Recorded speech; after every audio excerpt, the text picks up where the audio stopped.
So hello, everyone. Welcome to MBA and Chill, where we marry business education with the world of television. I'm your host, Claire Spar, and like a gathering at Monk's Cafe, we're here to dive into enlightening discussions on business concepts drawn from our favorite TV shows. In today's episode, we're revisiting a classic, Seinfeld. We'll be discussing the legendary The Little Kicks episode, best known for Elaine's notorious dance moves. By exploring this episode, we'll touch on business themes such as perception, risk-taking, and the importance of communication and feedback. Our guest today is Tim Graham. You want to wave for our audience? Hello. An iMBA alum who's currently making waves as a clinical asset project manager at Pfizer, as well as a member of the admissions committee at the iMBA program at the Gies Business School.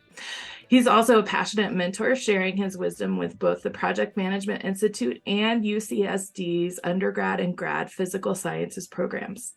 Off the clock, you'll find Tim catching up on Seinfeld reruns or enjoying a session of Diablo 4. Absolutely. With Tim's experience and insights, we'll be tackling everything from the value of networking in a remote MBA program to managing the delicate balance between work, home, and social commitments. And of course, we'll chat about a certain Seinfeld episode and its memorable dance scene, which might have some unexpected business lessons.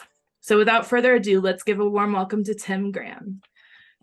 Thank you for joining, Tim. And I'm here repping, right? Got Love my it. Illinois Gies water bottle. So yeah, tell us a little bit about the program. That's kind of what inspired this podcast in the first place. Yeah, so University of Illinois Urbana-Champaign has an amazing business school, the Gies Business School. And honestly, in 2016, it was kind of the first of its kind, where they went fully remote and had amazing value proposition for, I think it was only $22,000, $23,000 for the entire program. No GRE, no GMAT, fully remote. You don't ever have to step on campus ever, if you don't want to, that is. And being a top 50 business school, accredited business school, was really huge. So you have amazing brand recognition, you've got amazing value proposition. It's honestly a no-brainer. And that's what essentially attracted me in 2018 to actually do the program. And thankfully, I managed to get through it in 3 years and graduated in 2021. That's great. And I loved every minute of it. Wow, I didn't realize that you were one of the first cohorts. You were in one of the first cohorts of the program. Yeah, they were still trying to get their footing down. Yeah, for sure. But honestly, it was professional. It was very clean and simple. They did such a great job setting it up so from the great. beginning. Yeah. And honestly, one of the cool things about this program is that they're always constantly trying to provide more value to the students. Mm-hmm. Whenever I was in the program, there were only 3 specialization focus areas. Now there are 5, right? They're listening to the students, what they're trying to, the kind of topics that are important in business these days, and trying to incorporate those things into their curriculum. Mm-hmm. So any kind of organization like that, I am all on board. Yes. I love innovation like that. I love that. I found the Gies program through Coursera. I'm a longtime Coursera enthusiast, and I've taken all kinds of classes on Coursera, like emotional first aid and supporting kids with learning disabilities, and Absolutely. then, writing your personal history. It's all there. It's amazing. And so I kept getting little ads and pop-ups about this program. I had been thinking about it for probably like 2 years or so. And then for our listeners, Tim and I met because Tim did my admissions interview. And I have to say, let me be the first to congratulate you on your admissions. Thank you. Thank you. I am so excited to start this August. And I'm really excited to use this podcast as a way to meet other students in the program and other affiliates, alum. A big part of business school is the networking. So trying to get creative in this remote situation. Absolutely. No better way to do that. Can you tell us, Tim, a little bit about your role as a clinical asset project manager at Pfizer and the path that got you there? Yeah. So these days, I currently support the rare disease hematology portfolio for Pfizer, specifically as a project manager for a few different programs, one of them being a phase 3 program specifically treating sickle cell disease, as well as an early stage research program that's also in hematology. And honestly, I really love this line of work. It's been something that I've been doing for well over a decade now. Wow. And don't ever plan to quit.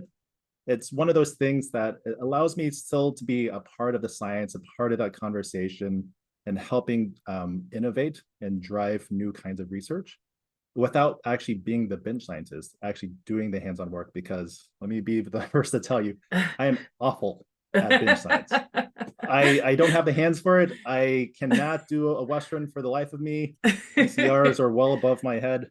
So anything that I can do to really help the science along, help patients get their therapies faster, that I enjoy that. So that's great. That sounds really project management, rewarding. actually, yeah, I accidentally fell into it too.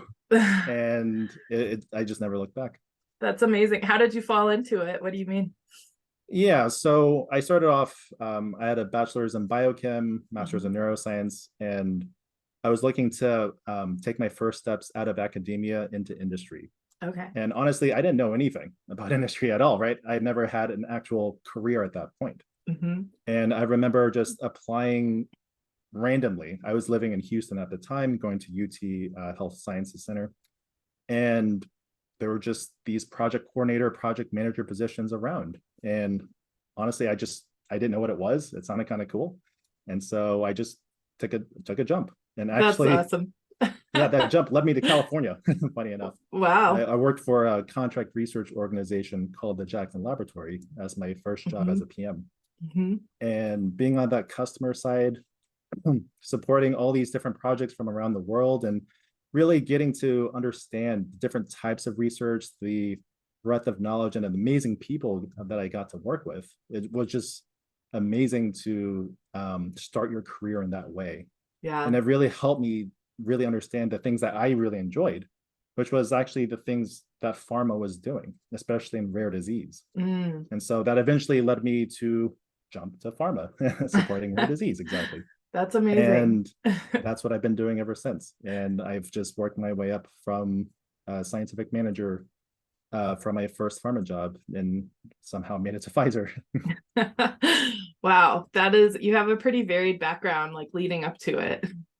Yeah, exactly. I think I think a lot of folks who start off in science oftentimes start on the technical side, and they try to do their best to get through. And it can be tough, right? Doing bench science every day is very tedious, very hitting your head against the bench kind of thing. And I know a lot of people are looking to get out sometimes. And so honestly, project management is one of those methods of getting that kind of experience to essentially lead towards functional management, if that's something that you want to go down at some point in the future. So yeah, it just kind of worked out that I accidentally found it. That's awesome. I like hearing people's paths. I feel like nobody like sets a straight line path and then follows it. Yeah, and sometimes you never know where that opportunity comes from. And right. So I would say for a lot of folks, especially myself, it's can be very hard to jump from the contract research side to the customer side, the pharma side, the biotech side.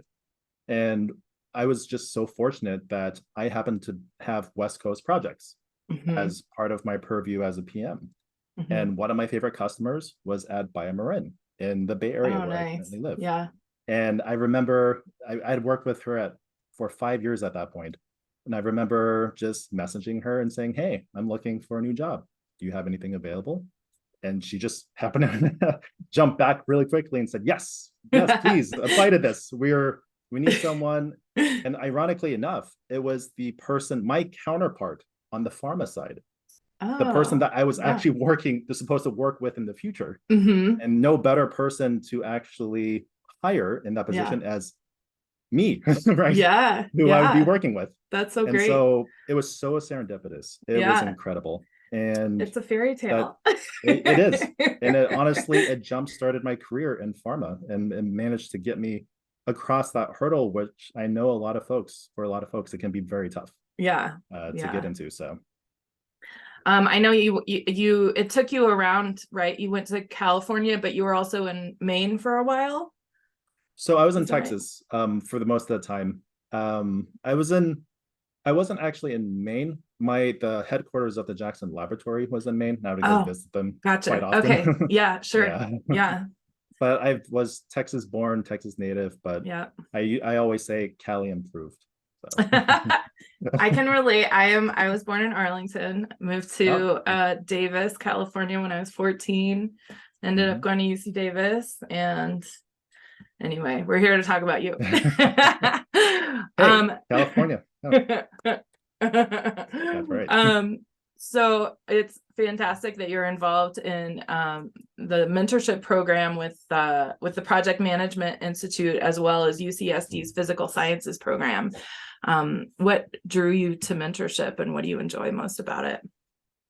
Yeah, honestly, I think I was very fortunate early in my path, especially in academia. Had an amazing mentor during my grad school days. He was actually my PI at the time. And he really helped me figure out what was important to me, the kinds of aspects of work I was really looking for. And I think ironically enough, it turns out that that wasn't academia. And essentially he drove me away from academia, which was probably not what his intention was. He helped But you zero in yeah, on what worked for you. exactly. And Yeah. so and I think I would have never been able to really give industry a chance if it wasn't for him. And I know there's this general sentiment actually in a lot of academia that moving over into industry is considered evil, and you're turning your back on what true science really is. Right. And that's one of the things that actually inspired me and motivated me to want to mentor folks in those similar positions and to offer them other pathways. Yeah. Industry isn't evil. Yeah.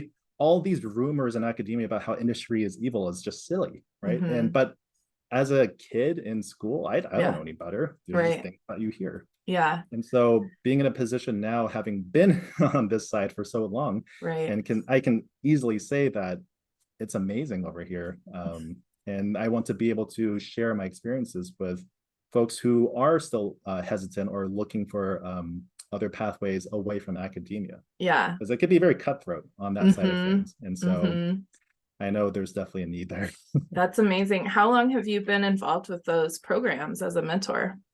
Yeah, so when I first moved to the Bay Area about 6 years ago, I actually hit up Project Management Institute. That's where Okay. they're the ones who put on the Project Management Professional Certificate, which Okay. is essentially like the gold standard certificate for project management.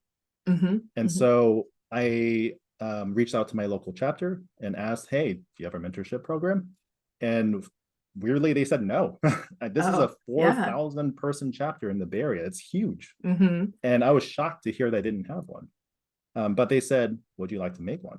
Oh, that's cool. So I did it. They Wow. actually gave me a lot of team members to work with, and we honestly built it from scratch. We tried so many different iterations of this program. It's Wow. ridiculous Yeah. how many different ways. But That's yeah, amazing. now I'm glad I asked. no, it was a really cool experience to be able to from literally paper sketch out an idea and work with a team to actually make it a real reality, right? Wow. And now Yeah. we have hundreds of people, hundreds of mentees going through this in different forms and fashions, That whether is it's so career cool. building focused Yeah. or leadership focused. And it's helped a lot of people, and I couldn't be happier, honestly. And That's amazing. so now I'm a mentor for this program and want to continue doing so going Is forward. it a locally based program? Like your mentees, are they all local to the Bay Yeah, Area? yeah, so these are all Bay Area people. Okay. Yeah, for sure. But there are chapters all around the world, essentially, for Project Okay. Management Institute. It's a nonprofit organization. Let's And there see. are mentorship programs popping up everywhere. So if there isn't a mentorship program, I definitely I want to inspire others to build one like I did, right? That's Because amazing. you'll definitely help so many people in doing so. Maybe you'll hear. So the website for our listeners is pmi.org. Yeah. Let's see. And then you're also involved as a mentor with UCSD, right? Yeah, so UC San Diego has a really interesting program through their physical sciences department, where they actually pair the physical sciences students with industry experts. And I thought this was the coolest thing ever, because back whenever I was in undergrad or grad school, for that matter, I had no exposure to the outside world. I didn't understand what the world, how the world worked, right? It was evil. It was evil, exactly. Industry was all evil. And so for UCSD to go out of their way to build a program to bring all of these amazingly talented, smart individuals into the room with these kids, and to be able to help them understand their options in life, I think is really amazing. And honestly, I couldn't be happier to be a part of that. That's mission. awesome. Yeah. I love that. What is the UCSD mascot? Do you know? I don't remember. Oh, I really should know this. Okay, I'm gonna look it up really quick. We can edit this part out.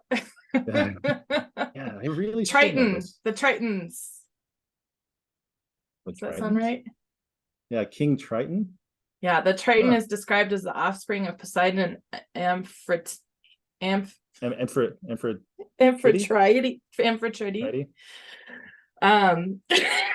Okay, that's. I digress.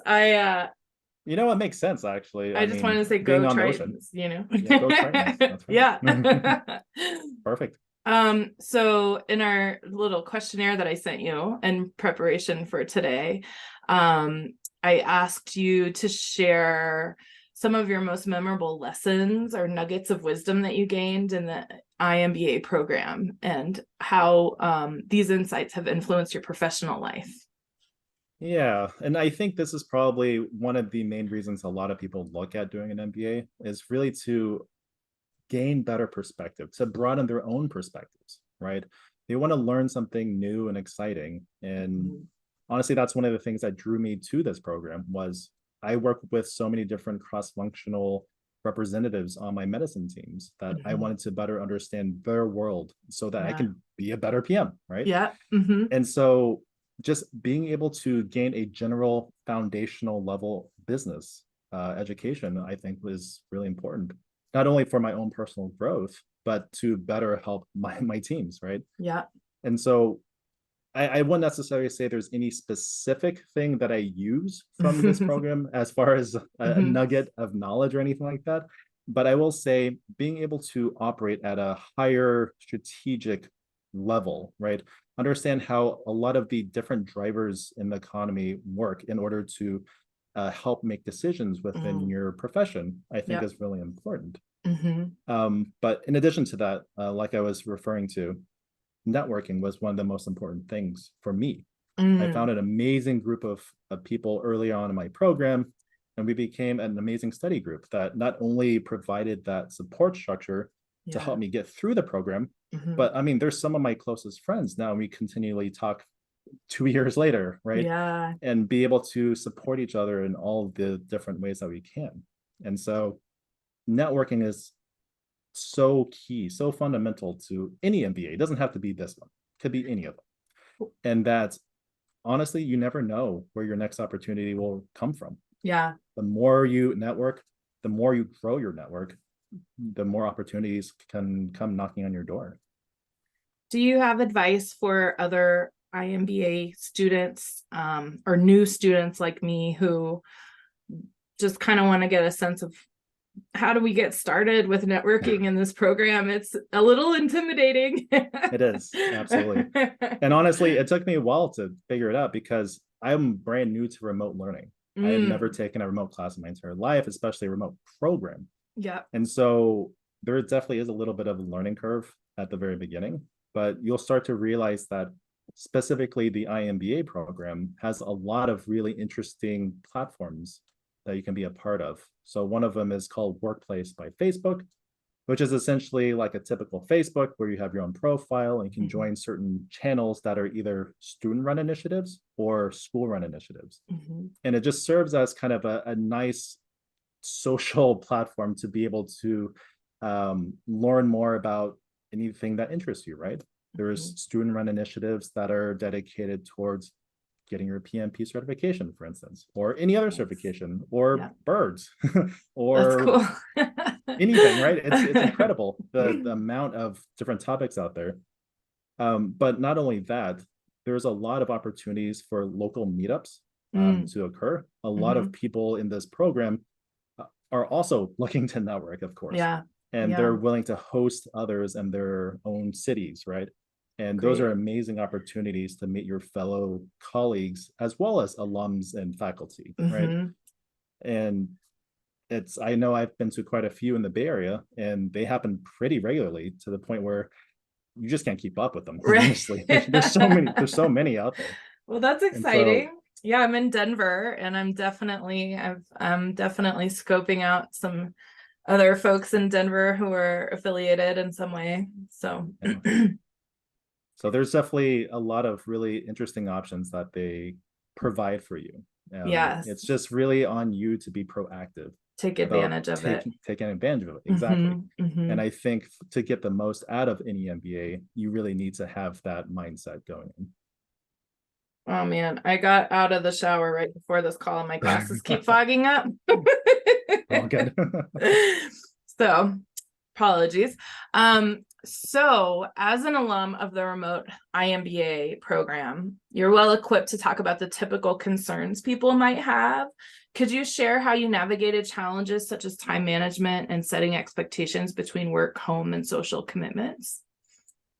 Yeah, so one of the hardest things for me, I think, when I first started the program was really learning how to learn again. It had been years since I had actually been in any formal education. Yes, I had taken some certifications on the side and tried to do like this continual education thing, but to actually be a part of a degree program, it had been forever. And so coordinating a lot of the homework and tests, especially if you're doubling up on classes, it can be very complicated. And so one of the biggest things that helped me at the beginning was making sure I had enough time dedicated in my schedule, dedicated to doing the Coursera work, making sure everything was completed and that I could actually feel comfortable at that pace. Because I saw this as it's a marathon, right? The worst thing that could happen is you burning out and just losing interest. And so making sure that I had enough time and it was just comfortable was the most important thing to me. And I think once I got that rhythm, right? Once you start building into your schedule, you start managing expectations from the social side, the work side, the family side. Once everyone's on the same page and you can just be a student, right? Then it actually became fun. You really had the luxury of just sitting back, watching your Coursera lectures and just absorbing it all and just getting to learn something new every day, right? I mean, this is almost to the point where it's spoon-fed to you, right? These are like the best, these are like the most pronounced business topics in the world today, right? This is like the forefront of how business is done. Not only do they teach you the fundamentals of how all that works, but they also teach you how it's applied. And so that was the biggest thing for me was, I can learn all this book stuff and whatever, who cares? I need to know why I need to learn this stuff. Why is it important to me?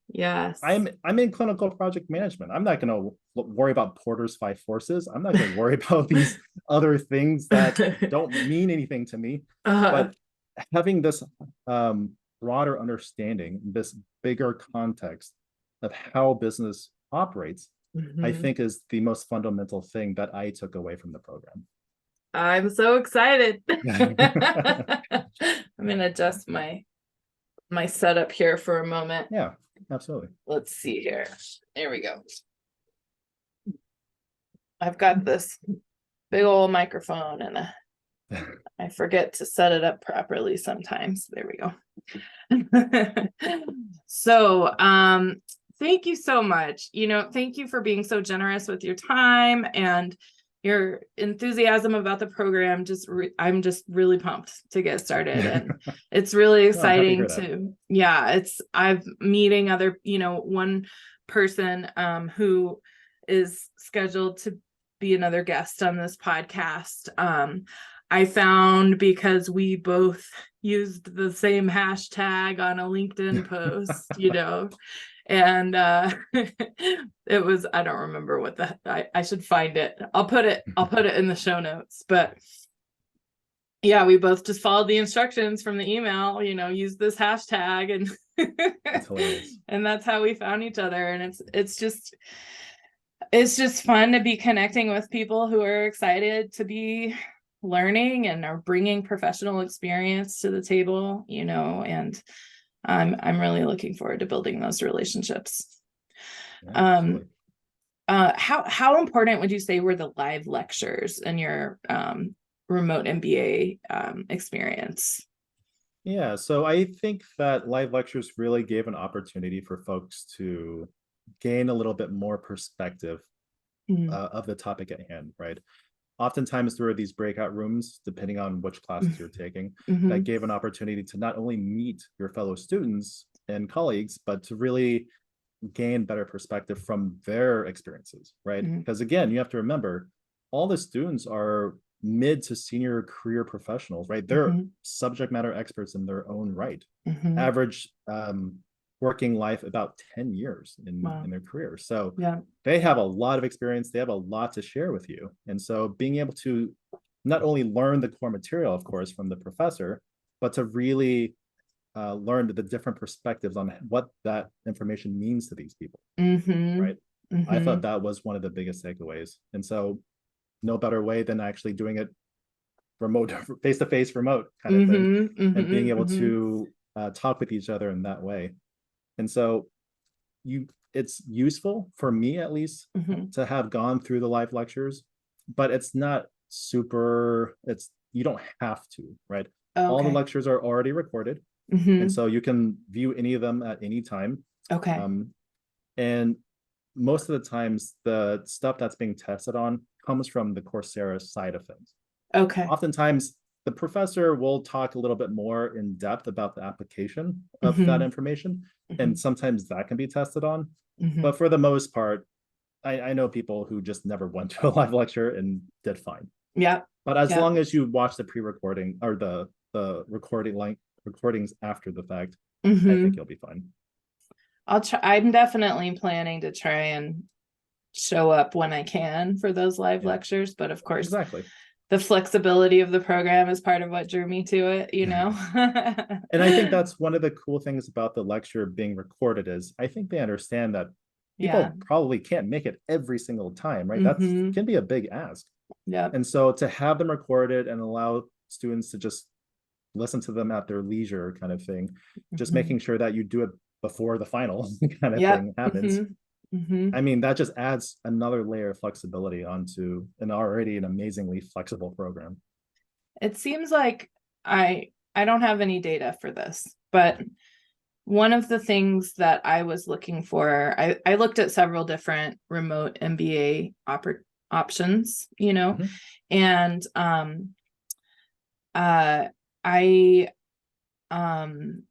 I really wanted to find one that like was set up in such a way that promoted a diversity of students in the program. And that's one of the things that was appealing to me about this and about this particular, the Gies program. And I just think that the flexibility opens up more opportunity for that, for broader experience, more diversity of perspective, walking in the door. It's not your typical MBA slice. And exactly to that point, actually, right? Considering that this is a worldwide MBA, you have folks from all around the world calling into these lectures, right? That is so and so cool. Not only do you get to meet people from around the world in your breakout rooms, you're actually grouped with them to actually do the group work with them. And so it's one layer on top of getting to know their perspective in their industry. Yeah. It's also another layer on top of that to understand how business is run in different cultures. Yeah. Because it could be vastly different. Yes. And just being able to learn that level of how different business can be Run is actually incredible as an experience. Yeah. That's amazing. I'm so excited. I hadn't even thought about that, honestly. So let's move on to our Seinfeld conversation. So you shared that you're a big fan of Seinfeld, and the Little Kicks episode where Elaine Bennis unveils her infamous dance at a company party seems to hold a special place for you. The classic episode. I love it. As soon as I read your questionnaire responses, I went and watched that episode, of course. And I mean, I've seen, I'm a child of the 90s. I grew up watching Seinfeld. I had never seen that episode. Oh no. Oh, it's one of my favorites. So for our listeners, in this episode, Elaine's dance is a memorable, unique, and notably awkward phenomenon. It creates an uncomfortable situation, prompting reactions from her employees, and even causes George Costanza to capitalize on the situation to improve his image. That's right. I pulled up a few of the quotes from the show about her dance. So I think the name of this podcast episode is going to have to be Sweet Fancy Moses. Yes. That is what George says when he sees Elaine dancing, and that's what Jerry says when George reveals to him that Elaine let loose at the office party. And the amazing thing is, throughout about 75% of the episode, her employees have lost respect for her because her dance, as it is described, it was more like a full-body dry heave set to music. That's what George says. And then Jerry says, did she do the little kicks and the thumbs? Let's see. And Kramer describes it. Oh no, he just says, he says, out of nowhere, there's this lone dancer who appears to be injured. So anyway, with this recap in mind, I was hoping that we could explore some of the business lessons that are illuminated by this. Let me see here. I've got some notes over here to share. There we go. Whoops. Okay, so I do have a little note. And for our listeners, this is just for fun conversation, by the way. So there's brand image and perception. That's an issue. Elaine's dance becomes synonymous with her personality and perception amongst her colleagues and friends. And it sounds like her whole staff kind of turns on her and doesn't respect her anymore after this dance. Organizational culture and leadership. So if you were hosting a party for your staff, Tim, would you did share with me that you're working on your own dance that you're planning to unveil soon. I would love to hear more about that, and if you'd be willing to share it at a company party. Well, so it's just more I'm being inspired by Elaine's dance, and maybe I'll throw it out in mid-dance at my cousin's wedding. We'll see how it goes, see how how it takes me. I love Never it. know what happens on those crazy dance floors. Have you worked on any specific little moves as part of it? I feel like I've got it down where it's just, you're almost having seizures like every few seconds, right? You got your thumbs up, you get your kicks going. I think I got it.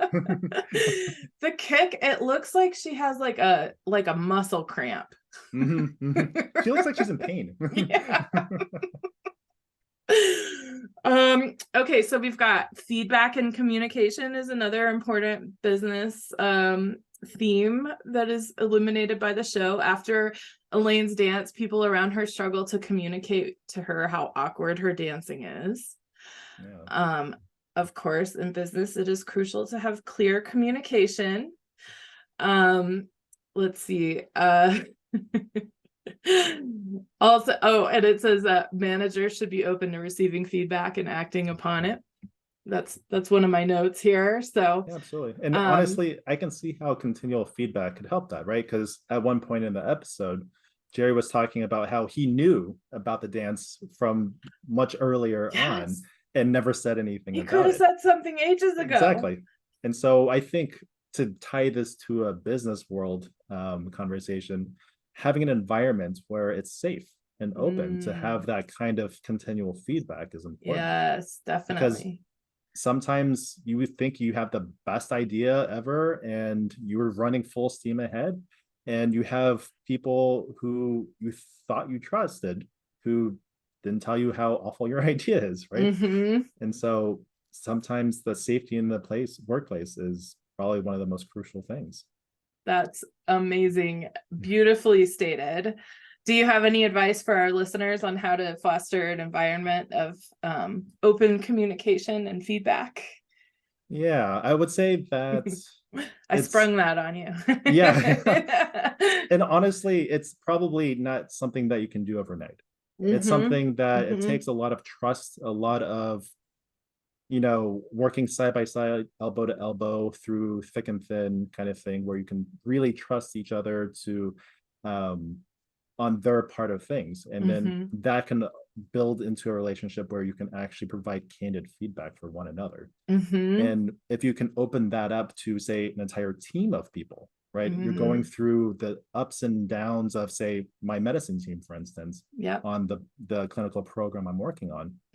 If you kind of build out this relationship with your team to where you can trust them for their feedback, they can trust you, and that can essentially evolve into this really cohesive, really strong working team. And so, but I think it takes time. Definitely. Yes. How would you say this episode reflects on the importance of perception in business, considering the way Elaine sees her dance versus how others see it? I guess it's kind of what you were just saying, right? Well, actually, I was going to throw you a curveball here. Ooh, I'm excited. And be the devil's advocate here. And so, yes, I absolutely agree with having continual feedback, especially from your team members or people that you trust. And obviously, Jerry should have said something a long time ago about Elaine, right? But on the flip side, I think a lot of times when we view leadership, and especially for people who are just approaching and getting into leadership, oftentimes it can feel very rigid, like they're reading a script, and that they're very black and white, right? Because they don't want to go out of their bounds. They just want to do a good job, and they're putting a lot of pressure on themselves. But to be a really good leader, to really be someone that can motivate and inspire your team, you need to have some personality shine through, some color, something that your team can really connect with you with. If you're just saying corporate jargon and just saying things that no one really cares about, right? Doesn't say who you are, what you care about, your mission, anything to that nature, no one is going to pay attention to you, right?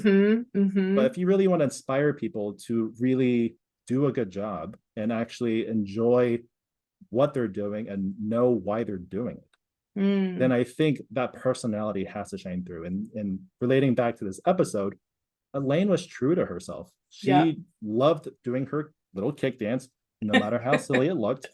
But if you saw actually at the end of the episode, it actually gave something for her team to talk about, something for them to do and incorporate, right? To bond over. And so that's my curveball. I love that curveball. I love it so much. That's amazing. Do you feel like Elaine could have handled the situation with a little more savvy once the fallout became apparent? Well, exactly. And I think maybe, I think the episode cut short to where it didn't really show what happened after the fact. While everyone was still mocking her dance, but who knows? It could have been the next big thing, right? It's very easy to mock the person who starts the trend, right? But if everyone else is doing it, then it's the cool thing, right? I do remember junior year in high school, there was this one girl who showed up at school wearing just like all fuchsia. And it was very bold.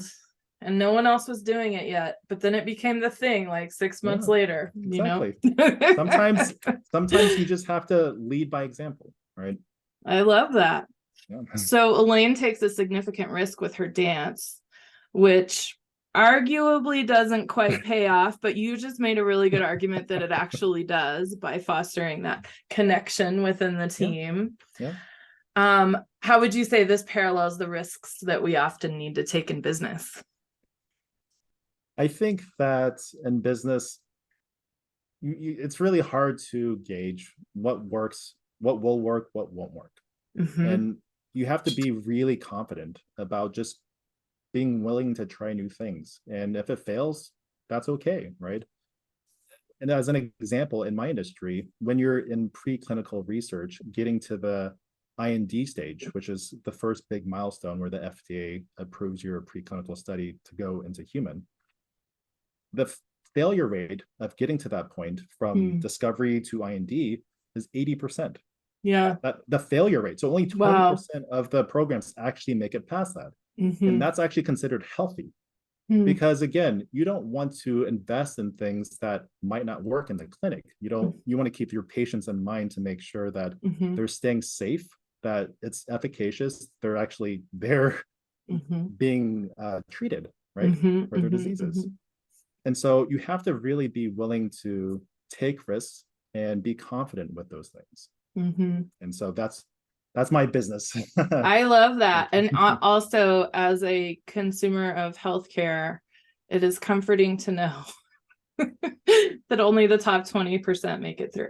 And sometimes not even that many. The bar is awfully high for the FDA to approve something. That's a good thing. Yeah, absolutely. No, it is absolutely great. I like that. So, lastly on this topic, are there any lessons from the episode you might be planning to incorporate into your version of Elaine's dance at your cousin's wedding? And maybe the courage to be unique or the importance of receiving feedback? Yeah, I think especially being at my cousin's wedding, it's just important to have fun, and being silly is part of it, right? And so why not just live in the moment and just enjoy it and draw inspiration wherever you can. I love that. Well, thank you so much for humoring me by engaging with this whole crazy project in the first place. Talking about this episode of Seinfeld was super fun. So thank you.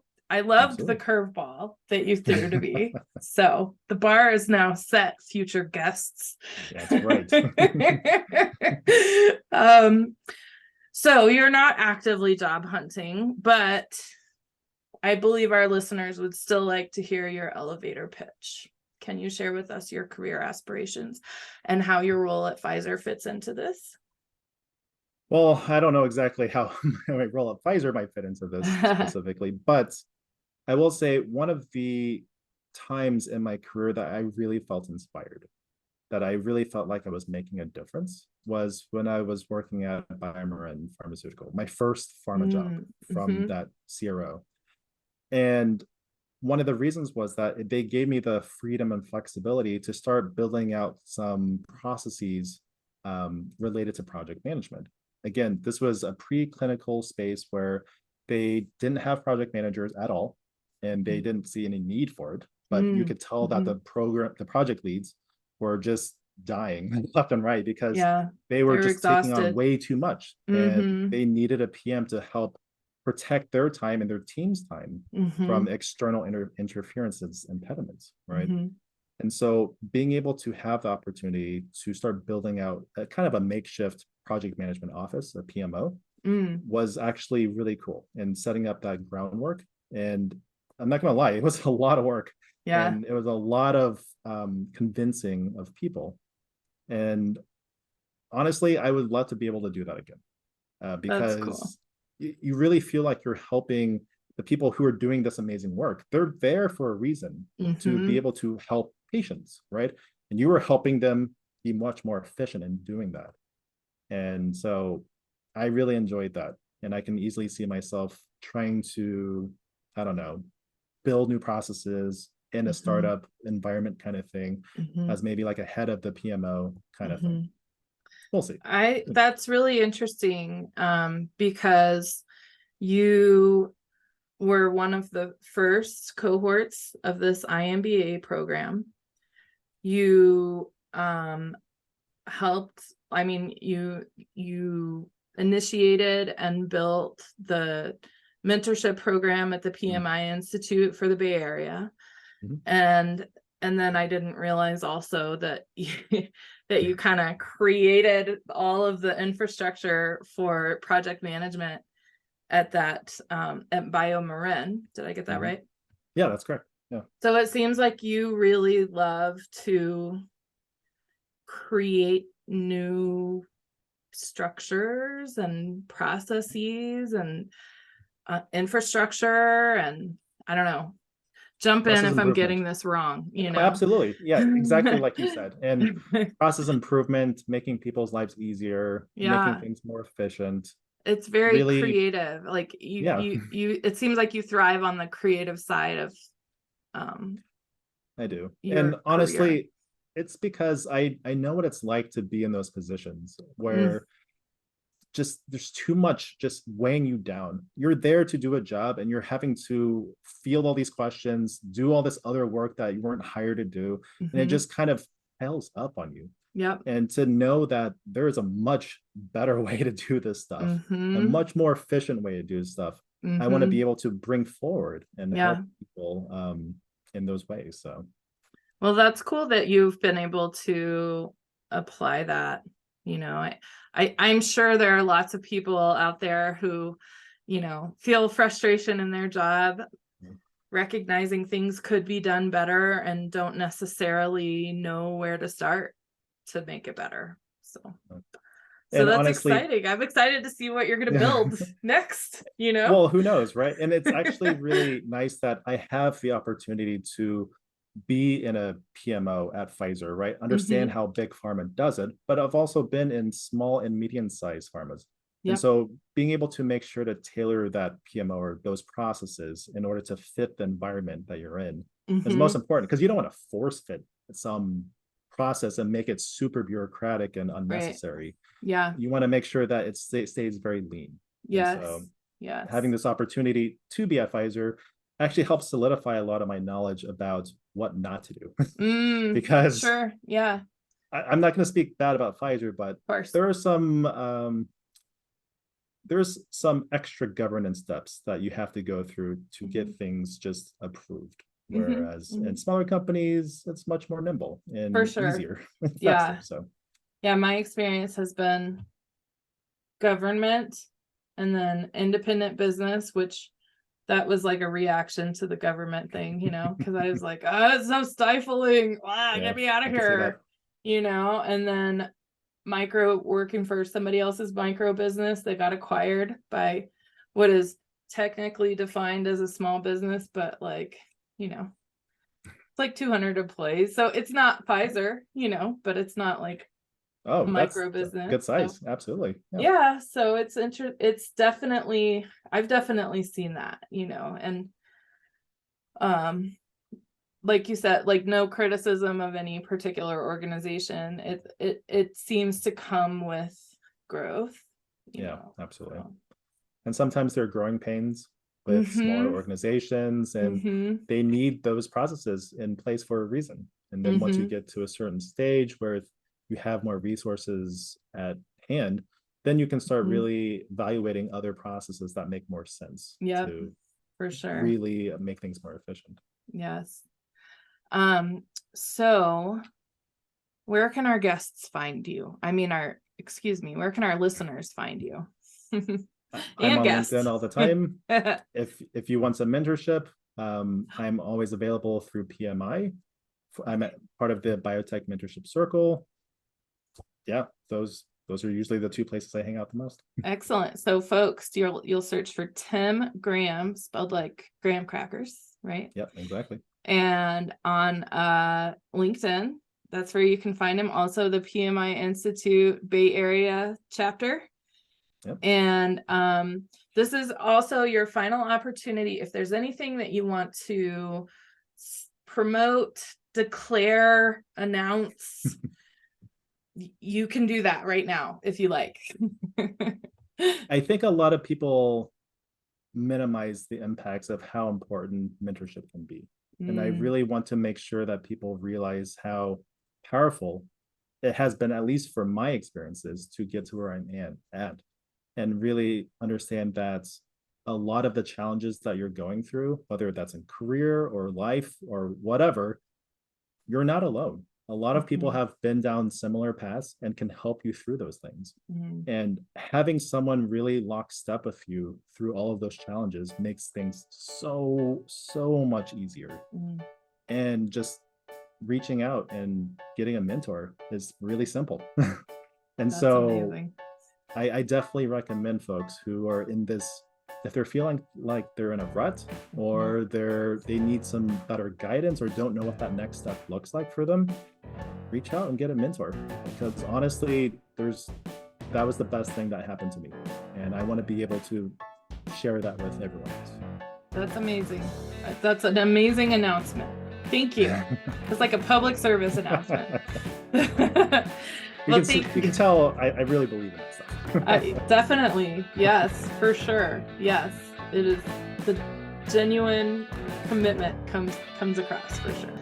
Thank you again. Really, really appreciate it. Yeah, thank you, Claire, for having me on here.